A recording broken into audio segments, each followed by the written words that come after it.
Good morning students. Class 12th आपका chapter था पहलवान के ढोलक।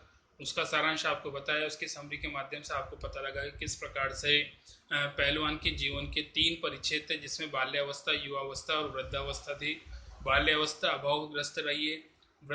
युवावस्था में जरूर पहलवानी, नामी पहलवान बना, राज परिवार के द्वारा संरक्षण मिला, एक अच्छा सा जीवन जिया, और वापस वृद्धावस्था में अपने पुत्रों की मृत्यु और स्वयं को भी त्रासत स्थिति से जोड़ता हुआ पाया और साथ में अपनी मृत्यु को प्राप्त करता है।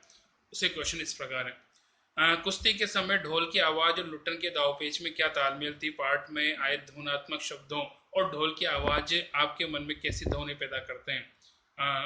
उन्हें शब्दों दीजिए। यहाँ पे जैसा कि आपने देखा होगा कि ऐसा तो बताया नहीं कि वाकई में ढोल क्या कहना चाहती है, लेकिन यहाँ पे उसकी जो ध्वनि है, उसकी जो आवाज़ है, वो लुट्टन को किसी न किसी प्रकार का संकेत देती है और वही उसके लिए उसका गुरु मंत्र बनता है। कुश्ती के समय ढोल की आवाज़ और लुट्टन के दावपेच का अद्भुत तालमेल था। ढोल बजते ही लुट्टन की रगों में खून दौड़ने लगता, उसे हर थाप पर नए दावपेच सुनाई पड़ते थे। ढोल की आवाज़ उसे सांस प्रदान करती थी और ढोल की आवाज़ और लुट्टन की दावपेच में निम्नलिखित तालमेल थी। धाक दिनाधिन तिरकट तिना, दाव काटो बाहर हो जाओ, चटाक चटधा, उठा पटक दे, धिना धिना धिना धिना, चित करो, ढाक धिना, वहा पट्टे चढ़ गिड़धा, मत हारना, मत डरना। ये ध्वनात्मक शब्द हमारे मन में उत्साह का संचार करते हैं। यहाँ पे जैसा कि दिया कि इन शब्दों के द्वारा उससे नई ज्ञान मिला, नई जानकारी मिली, और ये कहीं ना कहीं उसके लिए गुरु मंत्र का कार्य करते हैं, जो कि इस दंगल में उसकी मदद करते हैं। नेक्स्ट नंबर 2, कहानी के किस किस मोड़ पर लुट्टन के जीवन में क्या क्या परिवर्तन आए? यहाँ पे जैसा कि आपने बताया कि कहानी के अनेक मोड़ आते हैं जो उसके जीवन में परिवर्तन लाते हैं। वो इस प्रकार हैं। पहला, बचपन में 9 वर्ष की आयु में उसके माता पिता की मृत्यु हो गई। उसका पालन पोषण उसकी विधवा सास ने किया। सास पर हुए अत्याचार को देखकर बदला लेने के लिए उसने पहलवानी करने लगा। पहला ही जो अवस्था थी या बाल्य अवस्था थी, उसमें संघर्ष था। माता पिता की मृत्यु होगी, अनाथ हो गया, और साथ में दूसरा रूप यहाँ देखने को मिला कि किस प्रकार से विधवा सास को समाज के व्यक्ति कहीं ना कहीं उसको प्रताड़ित करते हैं, और वही गुस्सा समाज में उसे पहलवानी करने को प्रेरित करता। किशोर अवस्था में श्री श्यामनगर दंगल में चांद सिंह नामक पहलवान को हराया और राज पहलवान का दर्जा हासिल किया।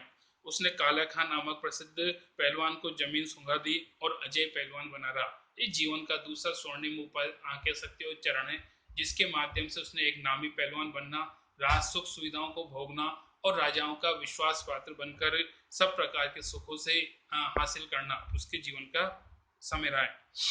थर्ड, वह 15 वर्ष तक राज दरबार में रहा। उसने अपने दोनों बेटों की से पहलवानी सिखाई। राज साहब के अचानक स्वर्गवास के बाद नए राजा ने उसे दरबार से हटा दिया और गांव लौटाया। ये तीसरा चरण है, जिसमें देखने को मिला कि किस प्रकार से नए राजा की जो रुचि है वो पहलवानी में नहीं बल्कि घुड़सवारी में, और इनके खर्च को देखते हुए वो इन्हें तत्काल दरबार से निकाल देता है।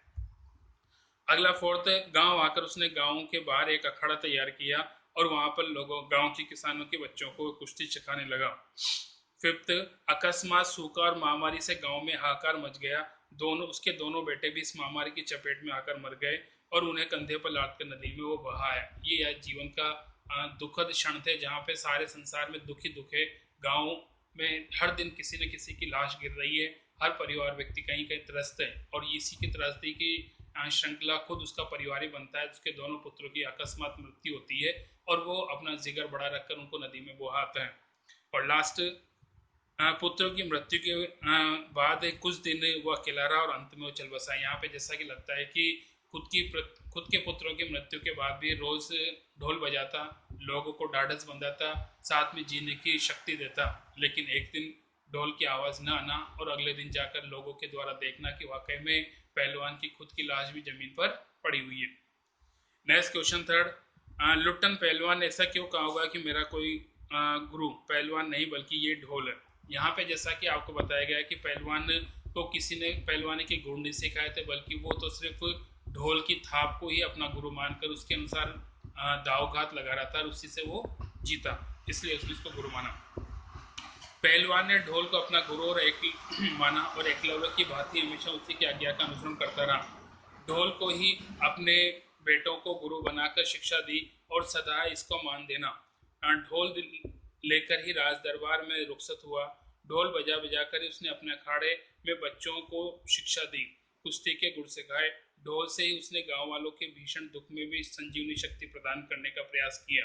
ढोल के सहारे ही बेटों की मृत्यु के दुख को भी दिलेरी से सहन किया और अंत में वो खुद भी मर गया। ये सब देख कर लगता है कि उसका ढोल उसके जीवन का संबल और जीवन साथी था। यहाँ पे जैसा कि हमको लगता है कि हर समय ढोल का साथ उसे रहा है और उसने ढोल के द्वारा अपनी जीविका जीने की शक्ति है उसे बनाए रखा है। अपने साथ साथ अन्य लोगों को भी जीने की शिक्षा उसने दी। गांव में महामारी फैलकर अपने बेटों के देहांत के बावजूद लुट्टन पहलवान ढोल क्यों बजाता रहा? गांव में महामारी फैलने और अपने बेटों के देहांत के बावजूद लुट्टन पहलवान ढोल बजाता रहा। इसका कारण था गांव में निराशा का माहौल।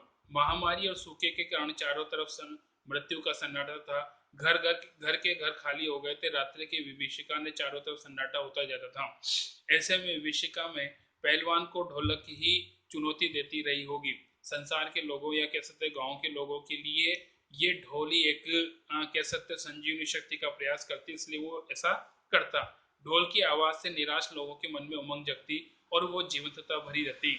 वह लोगों को बताना चाहता था कि अंत तक जोश और उत्साह से लड़ते रहो। यहाँ पे जैसा कि हमको लगता है कि ढोल के माध्यम से लोगों को शिक्षा दी गई कि चाहे कितनी विकट परिस्थिति हो जाए, अगर हो सकता है कि विपरीत परिस्थितियां हैं जहाँ पे परिवार के अंदर और गांव के अंदर हर प्रकार का कष्ट देखने को मिल रहा है और चाह कर भी जीने की इच्छा धीरे धीरे क्षण क्षण कह सकते हो कि नष्ट होती जा रही है, लेकिन फिर भी मन में जीने की इच्छा जिलाए रखनी चाहिए। ऐसी परिस्थिति में भी व्यक्ति को ढोल के द्वारा ज्ञान लेना, उसके द्वारा उसके गुरु मंत्र को जानना और जीने की इच्छा बनाए रखना, ये प्रयास करना चाहिए था। नेक्स्ट।